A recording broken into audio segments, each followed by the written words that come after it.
ಶ್ರೀ ಗುಡೇಮಾಗನಹಳ್ಳಿ ಅಂತ ಹೇಳಿ ಶ್ರೀ ಆದಿಶಕ್ತಿ ಮಹೇಶ್ವರಿ ಅಮ್ಮನವರ ದೇವಾಲಯ. ಈ ಒಂದು ಪುಣ್ಯಕ್ಷೇತ್ರ ಎಲ್ಲ ಮನುಕುಲಕ್ಕೂ ಒಳ್ಳೆಯದನ್ನು ಮಾಡಲಿ ಅಂತ ಹೇಳಿ ನಾನು ಆಶಯಿಸ್ತೇನೆ. ಇಲ್ಲಿ ಕೇವಲ ಭಕ್ತರಾಗಿ ಬರೋದು ನನಗೆ ಮುಖ್ಯ ಅಲ್ಲ, ತಾಯಿನ ನೋಡೋದಕ್ಕೆ ಮಕ್ಕಳಾಗಿ ಬರಬೇಕು ಅಂತ ನಾನು ಹೇಳ್ತೀನಿ. ಇದು ಭಗವತಿಯ ದಿವ್ಯ ಸಾನ್ನಿಧ್ಯ. ಬಂದು ತಾಯಿಯ ಕೃಪಾಶೀರ್ವಾದ ಎಲ್ಲರೂ ಪಡ್ಕೊಳ್ಳಿ ಅಂತ ಹೇಳಿ ಈ ಮಾತನ್ನು ಮುಗಿಸ್ತಾ ಇದ್ದೀನಿ. ಇಡೀ ಮನುಕುಲಕ್ಕೆ ತಾಯಿಯ ಮಹೇಶ್ವರಿ ಅಮ್ಮನವರ ಆಶೀರ್ವಾದ ಇರಲಿ.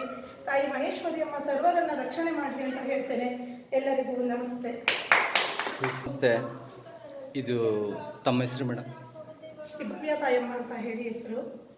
ಇಲ್ಲಿ ಅಡ್ರೆಸ್ ಎಲ್ಲಿ ಮೇಡಮ್? ಗುಡೇಮಾಗನಹಳ್ಳಿ, ಮಾಗಡಿ ತಾಲೂಕು, ಸೋಲೂರು ಹೋಬಳಿ, ರಾಮನಗರ ಜಿಲ್ಲೆ.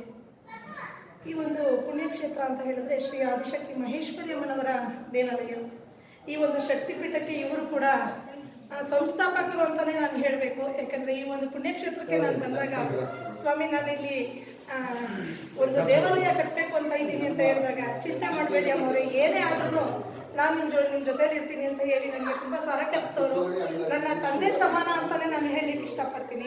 ಈ ರೀತಿಯಲ್ಲಿ ಕ್ಷೇತ್ರವನ್ನು ಕಟ್ಟೋದಕ್ಕೆ ಇಡೀ ನಮ್ಮ ಊರಿನ ಗ್ರಾಮಸ್ಥರು ಎಲ್ಲರೂ ಕೂಡ ಸಹಕರಿಸಿದ್ದಾರೆ. ಅದರಿಂದ ಅಮ್ಮನವರ ಸನ್ನಿಧಾನವನ್ನು ಇಲ್ಲಿ ನಿರ್ಮಾಣ ಮಾಡಿದ್ದೀವಿ. ತಾಯಿ ಬಂದು ಒಂದು 12-13 ವರ್ಷಗಳ ಹಿಂದೆ ಇನ್ನೊಂದು ಕನಸಿನಲ್ಲಿ ಅಮ್ಮ ಪ್ರೇರಣೆ ಆಗ್ತಾ ಇದ್ರು. ಯಾವ ರೂಪದಲ್ಲಿ ಇದೆಯಾ ಅಂದರೆ, ಈ ರೂಪದಲ್ಲಿದ್ದೀನಿ, ನಾನು ಹೀಗೆ ಬರ್ತೀನಿ ಅಂತ ಹೇಳಿದ್ರು.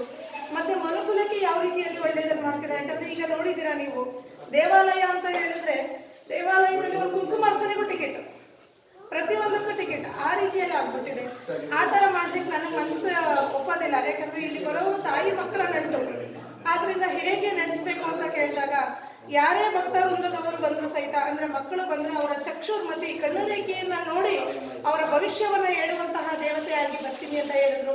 ಅದೇ ಪ್ರಕಾರದಲ್ಲಿ ಬಂದು ಇಲ್ಲಿ ಕುಳಿತು ಅಮ್ಮ ಎಲ್ಲವನ್ನ ನಡೆಸ್ಕೊಂಡು ಹೋಗ್ತಾ ಇದ್ದಾರೆ. ಸರ್ವೇ ಜನ ಸುಖಿನೋ ಭವಂತು. ತಾಯಿ ಮಹೇಶ್ವರಿ ಅಮ್ಮನವರ ಆಶೀರ್ವಾದ ಎಲ್ರಿಗೂ ಇರಲಿ. ಎಲ್ಲ ಒಂದು ಭಕ್ತಾದಿಗಳಿಗೂ ಮತ್ತು ಮನೆ ಮಕ್ಕಳಿಗೂ ಅಮ್ಮನವರ ಸಂಪೂರ್ಣ ಆಶೀರ್ವಾದ ಸಿಗಲಿ ಅಂತ ಹೇಳಿ ಆಶಯಿಸ್ತೇನೆ. ಹಾಗೆ ಅಪ್ಪು ಟಿವಿಯ ವೀಕ್ಷಕರಿಗೂ ಕೂಡ ತಾಯಿ ಮಹೇಶ್ವರಿ ಅಮ್ಮನವರ ಆಶೀರ್ವಾದ ಸಿಗಲಿ. ಎಲ್ಲರಿಗೂ ಒಳ್ಳೆಯದಾಗಲಿ. ನಮಸ್ತೆ.